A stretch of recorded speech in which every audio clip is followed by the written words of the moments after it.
même si cela n'est pas enseigné avec la même netteté. En arrivant maintenant dans les temps modernes proprement dit, je me refuse à focaliser mon exposé sur l'esclavage. L'esclavage, d'abord, j'attire votre attention sur le fait que pour l'historiographie française, nos ancêtres africains étaient des esclaves, mais pour nous, d'après notre paradigme, ce sont des déportés. Ce ne sont pas des esclaves. D'accord? Parce que l'ancêtre de Toussaint Louverture, c'était le ministre de la Défense du royaume d'Alada. Donc ce n'était pas un esclave. L'ancêtre de Ignace, l'ancêtre de Solitude, ce sont des gens qui venaient de l'Afrique de l'Ouest. Et le peuple guadeloupéen Karoukera, comme on a dit tout à l'heure, c'est le peuple congolais qui est là-bas. Quand ils mangent quelque chose, on appelle ça la soupe à Congo. D'accord? Donc, les vibrations et les émotions que le groupe Caribe vient de procurer sont la preuve la plus tangible que quel que soit le malheur qui est commun à toute l'humanité, n'est-ce pas? Quel que soit le malheur, l'Africain transforme et sublime le malheur pour en faire une œuvre de bonheur et de gaieté. C'est ce qui le rend indestructible physiquement, psychiquement, spirituellement et moralement. Comment la France peut-elle se priver d'une telle force spirituelle, d'une telle force mentale et d'une telle force psychique? Et c'est ça qui explique aussi que ceux qui ont porté haut le flambeau de la science en France étaient souvent ces Africains, notamment, s'il vous plaît, je termine, notamment, je vais en citer 3. S'ils sont des hommes de science. Des hommes de science. Le premier que je vais citer, c'est le commandant Mortenol. Le commandant Mortenol fut responsable de toute la défense aérienne de la ville de Paris. C'est un Guadeloupéen de l'école polytechnique. Il est sorti parmi les 15 premiers de l'école polytechnique.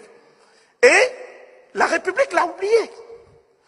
Je citerai également Raoul Georges Nicolo, qui fut un des plus éminents chercheurs et des plus féconds du commissariat à l'énergie atomique en France.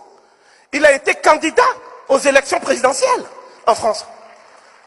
La République ne l'a jamais honoré. C'est la reine d'Angleterre qui a reconnu sa contribution majeure à la science.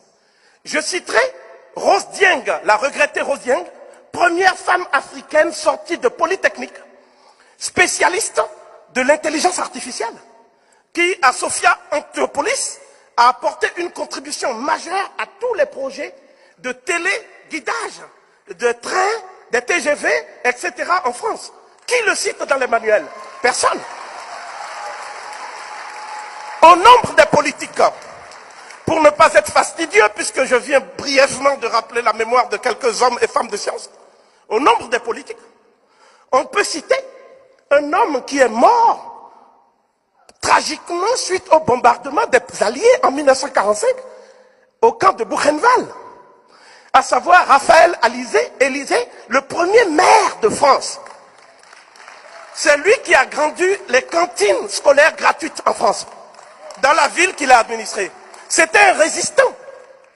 Et il a été, pour ainsi dire, livré par des gens qui étaient des espions de la Gestapo.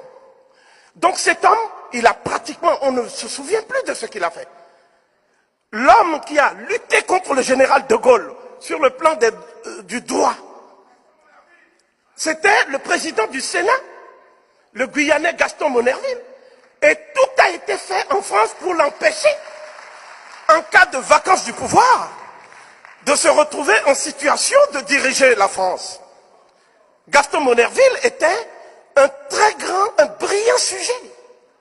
Mais que dire d'un autre Guyanais, Félix Eboué, que vous connaissez?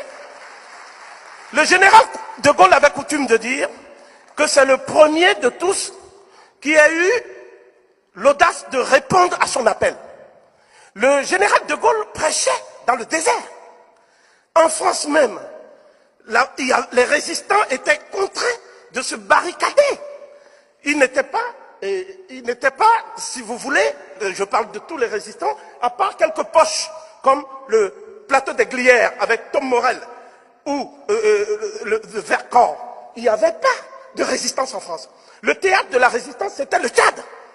Puis, à partir du Tchad, toute l'Afrique centrale, équatoriale française. Et le général Eboué a dû convaincre des vichistes gouverneurs français qui, eux, ne voulaient pas rallier le général de Gaulle. Et donc, c'est pas seulement un compagnon de la libération, Eboué. Eboué fut l'homme qui a organisé tout le dispositif français pour la libération de la France. Le général de Gaulle lui avait promis, au sortir de la guerre, c'était en 1944 à Brazzaville, que l'Afrique irait progressivement vers l'autonomie et le self-gouvernement. Mais qu'est-ce qui s'est passé? Félix Eboué a rongé son frein, il est mort au Caire, j'ai terminé, 1 minute. Sauf votre respect. Voilà, il est mort au Caire, dans la solitude, entouré uniquement des membres de sa famille. Aujourd'hui encore, on l'a mis au Panthéon. Mais est-ce qu'on a reconnu véritablement l'apport de Félix Eboué? À la mémoire de Félix Eboué, j'associe tous ces soldats qu'on insulte en les appelant des tirailleurs, au lieu de les appeler tout simplement des anciens combattants morts pour la France. Ils n'ont pas de tombeau, ils n'ont pas de sépulture. La République a oublié